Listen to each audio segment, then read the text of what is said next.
অল্পতেই বিনাশ হয়ে যায়, অল্পতেই শেষ হয়ে যায়, অল্পতেই বিনাশ হয়ে যায়। মা ভগবানকে আপনি শুধু ভালোবাসেন, ভগবানও আপনাকে ভালোবাসে, এটা আমি মানি করতাম।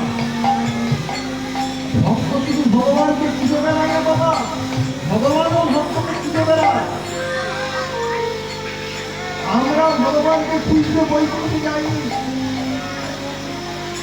আমরা ভগবানকে খুঁজতে গোলকে যাইনি।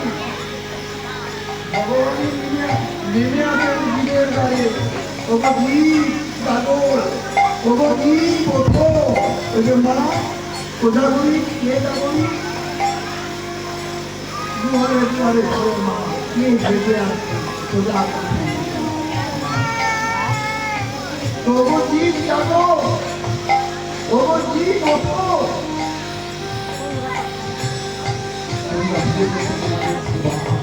মা বলে তোমরা ভুলে গেছো তোমাদের স্বভাব, তোমাদের উপর পরভাব এসে চেপে বসেছে, পরভাব, পরের স্বভাব তোমাদের উপর চেপে বসেছে, পরভাব। তোমরা জানো না, কি করতে হয় তাও তোমরা জানো না,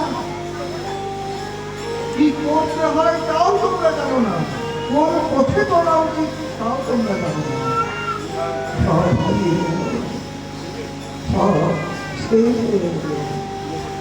আবার তোমরা ফিরে পাবে, দিব্য হরিনাম করো, দিব্য হরিনাম শ্রবণ করো, আবার তোমরা ফিরে পাবে তোমাদের ভাব, আবার তোমরা ফিরে পাবে তোমাদের স্বভাব, আবার তোমরা ফিরে পাবে তোমাদের পথ। শুধু ভক্তবৃন্দ, আমার মায়ের সামনে দুটি বাহু প্রসারিত করে পৃথিবীর সর্বশ্রেষ্ঠ ভজন বাবা, এর থেকে আর ভজন উপায় না। এই পৃথিবীর সর্বশ্রেষ্ঠ ভজন মহামন্ত্র নাম, এত মায়ের সামনে দুটি বাহু প্রসারিত করে ভজন করবে। হরে কৃষ্ণ হরে কৃষ্ণ কৃষ্ণ কৃষ্ণ হরে হরে হরে রাম হরে রাম রাম রাম হরে হরে হরে কৃষ্ণ হরে কৃষ্ণ হরে হরে হরে রাম হরে রাম রাম হরে হরে কৃষ্ণ হরে কৃষ্ণ কৃষ্ণ কৃষ্ণ হরে হরে হরে রাম হরে রাম রাম রাম হরে হরে হরে কৃষ্ণ হরে কৃষ্ণ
পদ্মে পদ্মালয়ে শুভে সর্বতো পাহিমাঙ্গে মহালক্ষ্মী নমস্তুতে। মা ক্রোধ রাগ ঝগড়া অশান্তি কলহ কর্কটি মা সহ্য করতে পারে। মায়ের সঙ্গে কি জোরে জোরে আওয়াজ মা সহ্য করতে পারে। মা খুব শান্ত, এইসব গুলি হলে রাত্রি চঞ্চল হয়ে যায়। মায়ের কাছে কি ভালো লাগে? মায়ের কাছে ভালো লাগে নারায়ণের নাম। তাই তো কি ভাববো লক্ষ্মী পূজায় কেন ভাববো? মায়ের কাছে সবথেকে প্রিয় জিনিস ভাববো মা এখানে মা শান্ত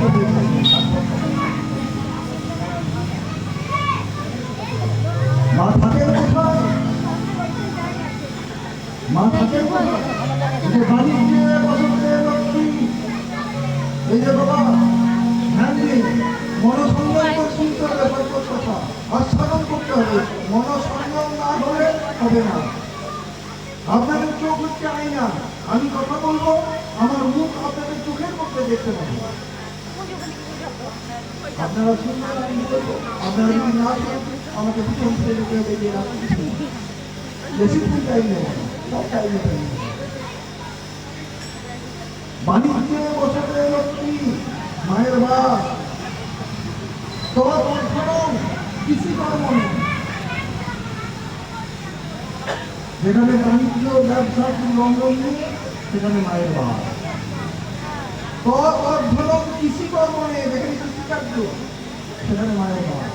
অর্ধন মানে বাণিজ্যে মাতৃভূমি থাকে, তার অর্ধেক থাকে কৃষিকার্য। রাজসেবয়া, যারা চাকরি বাকরি করছে মা, সরকারি চাকরিজীবী, মাসের শেষে যাবে থেকে মা লক্ষ্মী বাস করে যাবে।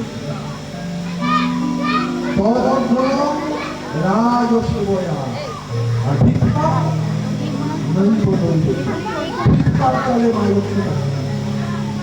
এই শ্লোকটার অর্থ হচ্ছে কেউ ভিক্ষা করে মা বলতে চাইছে আপনারা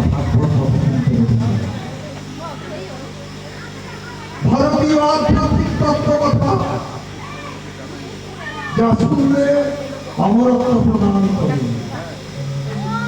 না শুনলে পিছিয়ে পড়তে হবে। বলছি গিন্নির দোষে গৃহ নষ্ট, রাগ করবেন না। গিন্নির দোষে গৃহ নষ্ট, লক্ষ্মী যার মা ভালো, যে মা সকালবেলায় উঠে জগৎ স্বামীকে প্রণাম করে, এই যে মা, যে মা সকালবেলায় উঠে জগৎ স্বামীকে প্রণাম করে, তার স্বামীকে প্রণাম করে, তার বাচ্চারা কি শিখবে? তার বাচ্চারা কি শিখবে? মায়ের আদর্শকে গ্রহণ করবে। মা বাবা কিনে দেয়, মা ভাগবত কিনিয়ে দেয়, মা সাধু কিনে দেয়। আপনি আচরণ ধর্ম অপরকে শিখায়। হ্যাঁ, আমাদের বাড়িতে নিয়ম আছে, তুমি নতুন বৌমা, আমাদের বাড়িতে নিয়ম আছে, তুমি নতুন এসেছ বৌমা, একাদশীর দিনে অন্ন গ্রহণ করা যাবে না। একটু কষ্ট হবে বটে, কিন্তু ফল পাওয়া যাবে। একাদশীর দিনে অন্নের মধ্যে, পঞ্চশস্যের মধ্যে পাপ প্রবেশ করে থাকে। সেই পাপ প্রবেশ করার দ্রব্য তুমি যদি গ্রহণ করো, তোমার শরীরেও পাপ প্রবেশ করেছে। এগুলি নিয়ম, এগুলি করতে হবে। বৃহস্পতিবার, অমাবস্যা, সংক্রান্তি, এগুলিকে আমিষ খাওয়া যাবে না। এগুলি নিয়ম, এগুলি করতে হবে, এগুলি আমার শাসন করেছে, আমিও করছি, তোমাকেও করতে হবে। এইভাবে কোনো গিন্নিমা যদি সংসার পরিচালনা করে, তাহলে সদাচার থাকবে, ভাগবত ধর্ম থাকবে, ভগবান থাকবে। আর গিন্নি যদি গিন্নিপনা করে বললে, বৌমা একাদশী হয়েছে তো কি হয়েছে, একাদশী হয়েছে তো কি হয়েছে, আমার অত বড় জামাই মনটা থেকে আসছে, একাদশী দিনে নিরামিষ খাবে,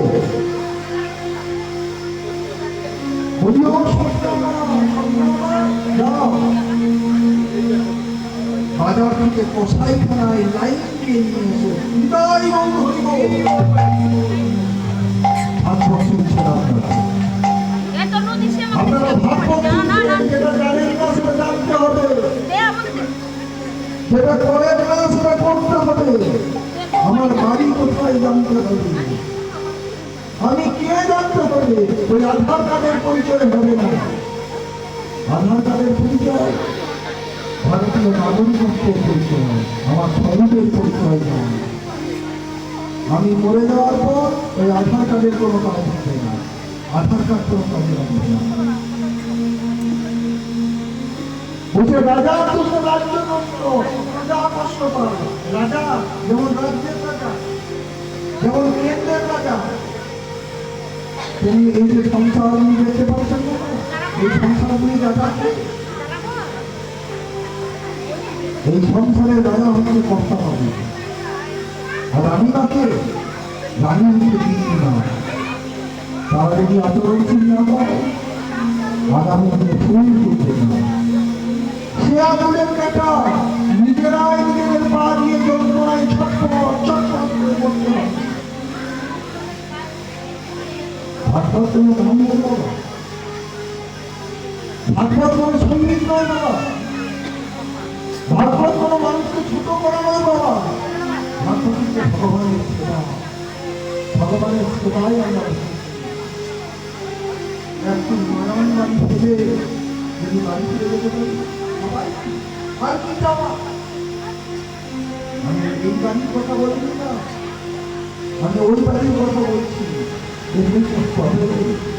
এসেছো হবে, আমার কোথায় যাবে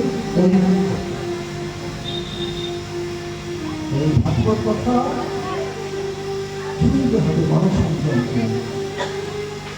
আমার যা কথা বলার ছিল আমি বলে দিয়েছি, আর আমার কোনো কথা বলার নেই। আমার এখানে এসে সব জিনিস ভালো লেগেছে, কিন্তু একটা জিনিস এসে আমার খুব খারাপ লাগে। এখানে এসে আমার একটা জিনিসই খুব খারাপ লেগেছে, কি বলে দেবো, আমি তো থাকবো না, চলেই যাবো, আমি তো থাকবো না, চলেই যাবো বলে আমি যখন এলাম তখন বললাম সবাই কত উদ্ধারি করছে, কত সংকট করছে, সবাই কত হাসাহাসি, কত হই হুল্লো, কত মাতামাতি, কিন্তু আমার সামনে ওই যে দেখুন বাবা, আমার সামনে ওই দেখুন তাদের হাত দিয়ে বসে আছে, যেন নৌকাটি হয়ে বসে আছে ময়ার ভারের মতো। শুরু হয়ে গেল কথা শোনা, এইখান থেকেই কথা শোনা শুরু হলো ভাগবত বাবা, এইখান থেকেই ভাগবতের কথা শোনা শুরু হলো। আজ থেকে ৫,৫০০ বছর পূর্বে পূর্ণভূমি এই ভারতবর্ষে মহাপ্রভু এসেছিলেন, লীলা পুরুষোত্তম ভগবান শ্রীকৃষ্ণ। তিনি মর্মনা ভব মত ভক্ত মত জাতি নামে নামক করুন। যে ভক্ত একবার তাকে মন দিয়ে দেয়, গোবিন্দ তার মনে আসক্তকে তার মনকে দিয়ে দেয়। গোবিন্দ ভক্তকে মা বলেছেন, ভক্তকেই বাবা করেছেন, ভক্তকেই গুরু করেছেন, আবার ভক্তকে আত্মীয় প্রদান করেছেন। এইভাবে ভগবান শ্রীকৃষ্ণের আত্মীয় হচ্ছে পঞ্চপাণ্ডব। পঞ্চপাণ্ডবের সভায় গিয়ে ভগবান শ্রীকৃষ্ণ এই কথাটি বললেন। আমি তো কথাটি বললাম না, আমি যখন এলাম তখন ধরি শঙ্কর ধরি সবাই হল ধরল, কিন্তু আমার সামনে ওই যে বসে আছেন কেউ না। আমার সামনে বসে আছে যুধিষ্ঠির মহারাজ, ডালে হাত দিয়ে। দেখেন মহারাজ, ভগবান শ্রীকৃষ্ণ বলছেন, দেখেন মহারাজ, জীবনের অর্ধেকটা দিন আপনি যদি মাথা নত করে কাটিয়ে দেবেন, জীবনের অর্ধেকটা দিন আপনি যদি দুঃখ প্রকাশ করে কাটিয়ে দেবেন, জীবনের অর্ধেকটা দিন আপনি যদি কেঁদেই কাটিয়ে দেবেন, তাহলে আপনি জীবনে সুখী পাবেন কবে? আপনি জীবনে শান্তি পাবেন কবে? মহারাজ